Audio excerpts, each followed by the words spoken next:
Hello, welcome back to my channel. आज का topic किसी भी हालत में कोई भी ट्रेडर को मिस नहीं करना चाहिए। अगर आप सच में स्टॉक ट्रेडिंग को एक प्रॉफिटेबल बिजनेस के जैसा ग्रो करवाना चाहते हो, तब आपको स्टॉक ट्रेडिंग साइकोलॉजी के ऊपर पूरा का पूरा ध्यान देना पड़ेगा। क्या है ये ट्रेडिंग साइकोलॉजी? स्टॉक खरीदने और बेचने के टाइम आपका दिल और दिमाग के अंदर एक करेक्ट डिसीजन लेने का टग ऑफ वॉर चल रहा होता है, उसको बोला जाता है स्टॉक ट्रेडिंग साइकोलॉजी। जब आप कोई भी स्टॉक के ऊपर ट्रेडिंग कर रहे हैं, आपको एक सर्टेन अमाउंट ऑफ एक्साइटमेंट होता है। जब प्राइस बढ़ रहा है, ये फील एग्जैक्टली एक करोड़ रुपया का लॉटरी जीतने के जैसा है। लेकिन कभी कभार इसका उल्टा भी होता है। जब स्टॉक प्राइस नीचे गिर रहा हो, तब ऐसा महसूस होता है कि जैसे आपसे कोई आपका सारा पैसा छीन के ले जा रहा हो। स्टॉक ट्रेडिंग का ये साइकिल के दौरान ट्रेडर्स को ऐसा एक्सट्रीम फीलिंग्स का सामना करना पड़ता है, and that is why understanding and mastering trading psychology is often the key to success in the stock market. अब आइए कुछ कॉमन इमोशनल ट्रैप्स के बारे में बात करते हैं, जो कि हर एक ट्रेडर को सामना करना पड़ता है डेली, एवरीडे। और मैं आप लोगों को ये सब इमोशनल बैगेज को कैसे हैंडल किया जाता है, इसके ऊपर कुछ सॉल्यूशंस भी दूंगा आज के इस वीडियो में। तो अगर आप लोगों को आज का ये वीडियो टॉपिक अच्छा लग रहा है, तो वीडियो को लाइक करना मत भूलिए और नीचे कमेंट करना मत भूलिए। मस्त। आज का डिजिटल एज में information bombards us from all different directions.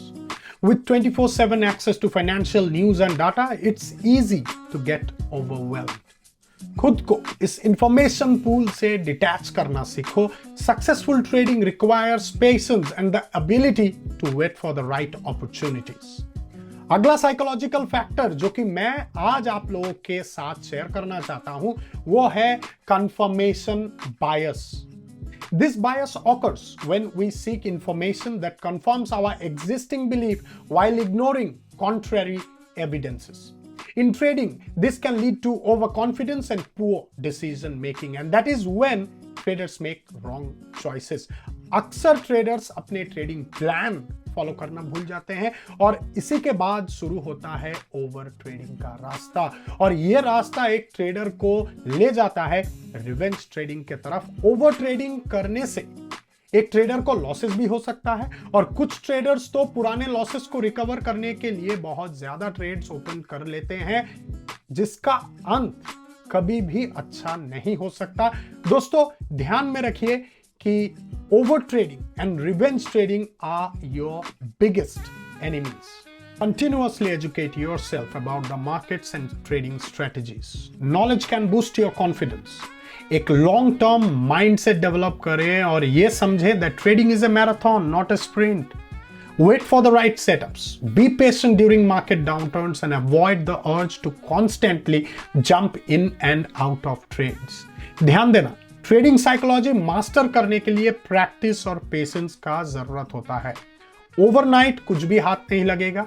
Stay discipline, use proper risk management techniques जैसे stop loss order, stick to your strategy and लगातार काम करें on controlling your emotions. Beginners हमेशा क्विक प्रॉफिट्स के चक्कर में पड़ के फंस जाते हैं और गलत ट्रेड्स ले लेते हैं।